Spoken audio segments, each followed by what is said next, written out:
এই মুভিটি হয়তো অনেকেই দেখেছেন, তারপরেও এটা এমন একটি গল্প যেটা বারবার দেখতে মন চাইবে।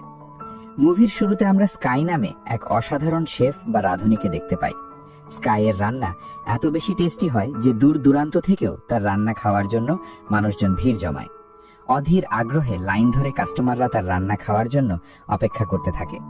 তার রেস্টুরেন্ট এত বেশি জনপ্রিয় ছিল যে প্রায় সময় মিডিয়ার লোকজন তাদের ইন্টারভিউ নিতে চলে আসতো। স্কাই মূলত পুরনো দিনের রন্ধন প্রণালী ব্যবহার করে থাকে, যা তার খাবারকে আরো সুস্বাদু করে তোলে। তার কাটিং স্কিল এবং রান্নার কৌশল দেখে সবাই অবাক হয়ে যেত। তবে এত ভালো শেফ হওয়ার পিছনে তার একটি হৃদয় বিদারক অতীত রয়েছে, যা আমাদের ফ্ল্যাশব্যাকের মাধ্যমে দেখানো হয়। সে ছোটবেলা থেকেই রান্নায় আগ্রহী ছিল, আর তার বাবা ছিল খুবই ভালো একজন রাঁধুনি।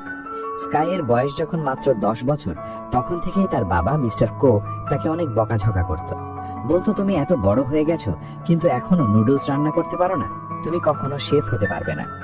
এক রাতে মিস্টার কো স্কাইকে রেখে চলে যায় তার কুকিং ক্যারিয়ার তৈরি করার জন্য। স্কাই তার বাবার জন্য অনেকদিন যাবৎ অপেক্ষা করলেও তার বাবা কখনোই তাকে নিতে আসেনি।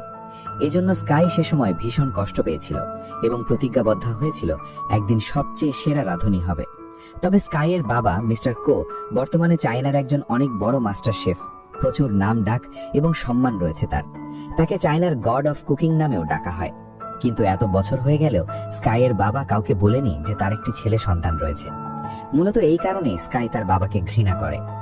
মিডিয়ার লোকজন তার রান্নার প্রতিবেদন তৈরি করার পর যখন খাবার টেস্ট করে দেখতে চায়, তখন স্কাই তাদেরকে বলে, আমার কাছে সব কাস্টমারই এক, তাই খাবার খেতে হলে আপনাদেরকে লাইনে দাঁড়াতে হবে।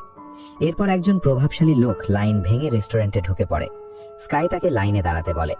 এই শুনে সে রেগে গিয়ে বলে, সংস্কারের জন্য কয়েক মাসের মধ্যেই তোমাদের এই বিল্ডিংটা ভেঙে ফেলা হবে, তখন তোমাদেরকে এখান থেকে তাড়িয়ে দেবে। এই শুনে স্কাই তাকে রেস্টুরেন্ট থেকে বের করে দেয়। অন্যদিকে দেখানো হয় পল নামের একজন ফেমাস হ্যান্ডসাম রাঁধুনিকে। পল শুধুমাত্র নামি দামি এবং রয়্যাল ফ্যামিলির জন্যই রান্না করে থাকে। পলের একটি গার্লফ্রেন্ডও রয়েছে যার নাম মেও। সে হচ্ছে পলের অ্যাসিস্ট্যান্ট রাঁধুনি। পলের রান্না করা খাবার খেয়ে ফ্রান্সের রয়্যাল ফ্যামিলির লোকজন খুব ইমপ্রেসড হয়। এরপর পলকে ফ্রান্সের একটি বড় কোম্পানি তাদের চিফ শেফ হিসাবে নিয়োগ দিতে চাইলে পল সেই অফার গ্রহণ করে, কারণ পল তার বাবার স্বপ্ন পূরণ করতে চায় না। পল নিজের উদ্যোগে একটি রেস্টুরেন্ট খুলবে। এরপর দেখানো হয় পল চায়নায় ফিরে এসেছে। সে একটি মাছের বাজারে যায়। সেখানে এক দোকানে গিয়ে সবচেয়ে বড় মাছটি তাকে দিতে বলে, কিন্তু দোকানদার জানায় তার কাছে বড় মাছ নেই। কিছুক্ষণ পর স্কাই সেই দোকানে আসলে দোকানদার স্কাইকে বড় একটি মাছ বের করে দেয়। এটি দেখে পল প্রচন্ড রেগে যায়। আসলে স্কাই ছিল সেই দোকানের রেগুলার কাস্টমার, এই জন্যই দোকানদার পলকে মিথ্যা বলেছিল। যখন দোকানদার মাছটি স্কাইকে দিয়ে দেয়, তখন পল তাকে বাধা দেয়। এটি দেখে দোকানদার মাছটি মাঝ বরাবর অর্ধেক করে দুজনকে দিয়ে দেয়। এরপর দেখানো হয় অনেক বড় করে পলের রেস্টুরেন্টের ওপেনিং হচ্ছে। কাস্টমাররা আকর্ষিত হয়ে পলের রেস্টুরেন্টের ভেতরে ঢুকছে। রেস্টুরেন্টের ভেতরে অনেক পরিপাটি এবং দামি দামি সব আসবাবপত্র দিয়ে সজ্জিত করা। কিন্তু প্রবলেম হচ্ছে, পলের রেস্টুরেন্টের ঠিক অপর পাশেই স্কাইয়ের রেস্টুরেন্ট ছিল। কাস্টমার কমে যেতে দেখলে স্কাইয়ের বন্ধুরা ঘোষণা করে দেয় আজ তাদের রেস্টুরেন্টে সব খাবারে 50% ডিসকাউন্ট দেওয়া হচ্ছে। অফারটি পেয়ে সব কাস্টমার স্কাইয়ের রেস্টুরেন্টের দিকে ঝোঁকে। বিষয়টি পলের পছন্দ হয় না। পলের লোকজন এবং স্কাইদের মধ্যে ঝগড়া শুরু হয়। এরপর পল এবং স্কাই যখন মুখোমুখি হয়, তখন আশেপাশের মানুষজন বলে ওঠে দুজনের মধ্যে একটি কুকিং কম্পিটিশন করা হোক। প্রথমে দুজন রাজি না হলেও সকলের জোরাজুরি এবং পুরনো ক্ষোভ থেকে কম্পিটিশন করতে রাজি হয়ে যায়। রাস্তার মধ্যেই তাদের ফিশ কাটিং প্রতিযোগিতা শুরু হয়। প্রথমে পল তার কুল মুভস দেখাতে শুরু করে। খুব নিখুঁতভাবে একটি একটি করে মাছের কাঁটা বের করে নেয়। কাঁটা বের করে মাছটি স্কাইয়ের দিকে ছুঁড়ে দেয়। স্কাইও একদম পারফেক্ট সাইজে সুন্দর করে মাছটিকে টুকরো করে। খুব দ্রুত এবং ইউনিক স্টাইলে মাছ থেকে স্কিন আলাদা করে দেখিয়ে দেয়।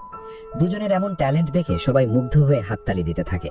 পলের রেস্টুরেন্টের প্রধান অতিথি তাদেরকে বলে, তোমরা চাইলে ইন্টারন্যাশনাল কুকিং কম্পিটিশনে অংশগ্রহণ করতে পারো। এই বলে তাদের দুজনকে হাত মেলাতে বলে। এরপর দেখানো হয় পল একটি ইন্টারভিউতে বলছে, চায়নার লোকেরা এখন সেই আদিম যুগে বাস করছে। আধুনিক রান্নার কোনো শিক্ষা নেই এদের মাঝে। তাই আমি ফ্রান্স থেকে এসেছি তাদেরকে আধুনিক রান্না শিক্ষা দেওয়ার জন্য। অন্যদিকে স্কাই তার রেস্টুরেন্টে বসে ইন্টারভিউটি দেখে। পলের কথা শুনে সে প্রচন্ড রেগে যায়, কারণ পল কথাগুলো স্কাইকে উদ্দেশ্য করে বলেছিল। এর পরের দিন সকালে স্কাই বাজারে গিয়ে দেখে পল তার আগেই সেখান থেকে সব মাছ দ্বিগুণ দামে কিনে নিয়েছে। এতে স্কাই আরো রেগে যায়। এরপর দেখানো হয় স্কাই কুকিং কম্পিটিশনের জন্য সিলেক্ট করা হয়েছে। তাদের দুজনের মধ্যে যে জয়ী হবে তাকে ইন্টারন্যাশনাল কুকিং কম্পিটিশনে পাঠানো হবে, আর সেখানে ফাইনাল রাউন্ডে মিস্টার কো এর সাথে লড়াই করতে হবে। স্কাই যখন জানতে পারে ফাইনালে তার বাবার বিপক্ষে প্রতিযোগিতা করতে হবে, তখন তার মুখ কালচে হয়ে যায়, কারণ এখনো স্কাই তার বাবাকে মন থেকে প্রচন্ড ঘৃণা করে। স্কাইয়ের বন্ধুরা সবাই খুশিতে আনন্দ উল্লাস করতে থাকে, কিন্তু তারা এটা জানতো না যে মিস্টার কো হচ্ছে স্কাইয়ের বাবা। অন্যদিকে দেখানো হয় একটি ইন্টারভিউতে মিস্টার কো এর কাছে স্কাইয়ের সম্পর্কে জিজ্ঞাসা করা হচ্ছে, কারণ তাদের দুজনের সারনেম এক ছিল এবং তাদের চেহারারও মিল রয়েছে। এই প্রশ্ন শুনে মিস্টার কো অনেক রেগে যায় আর বলে, আমার কোনো ছেলে নেই। পরের দিন পলের গার্লফ্রেন্ড এসে স্কাইকে তাদের রেস্টুরেন্টে ডিনার করার জন্য ইনভাইট করে। স্কাই ইনভিটেশন অ্যাকসেপ্ট করে এবং তার বান্ধবীকে নিয়ে পলের রেস্টুরেন্টে খাবার খেতে চলে আসে। কিন্তু এখানে পলের বদলে মেয়েও তাদের খাবার পরিবেশন করছিল। স্কাইকে সে দুটো ডিশ খেতে দেয়, একটি ডিমের এবং অন্যটি গাছ এবং মাশরুমের মতন দেখতে কোনো একটি খাবার। ডিমটা ছিল খুবই টেস্টি এবং গাছের মতন দেখতে খাবারটি ছিল খুবই অত্যাধুনিক একটি ডিশ, যার মধ্যে পানি দিলে খাবারটি উপরের দিকে উঠে আসে। মেয়েও তাদের বলে, তোমরা হয়তো এই ধরনের খাবার আগে কখনো দেখোনি, এটি হচ্ছে পলের স্পেশাল একটি ডিশ, যার জন্য সে পুরস্কার পেয়েছিল। এসব শুনে স্কাই কিচেনে গিয়ে পলের ওপর রাগ দেখাতে থাকে আর বলে, তুমি কি এটা প্রমাণ করতে চাইছো যে তুমি আমার থেকে ভালো শেফ?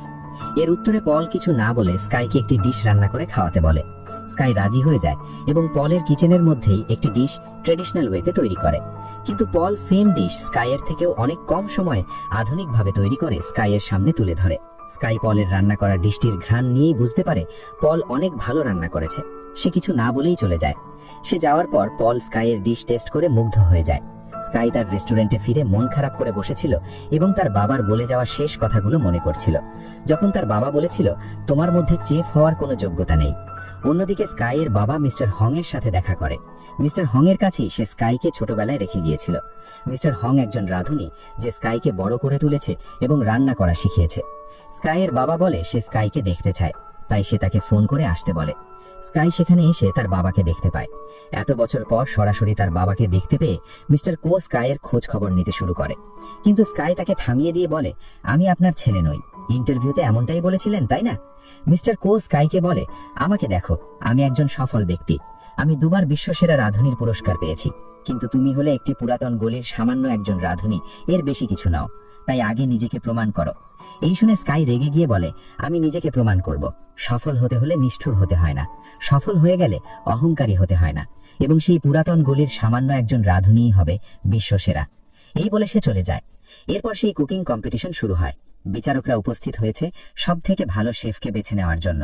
এখানে আমরা স্কাইয়ের বন্ধুদেরকেও দেখতে পাই, যারা স্কাইয়ের জন্য চিয়ার আপ করছিল।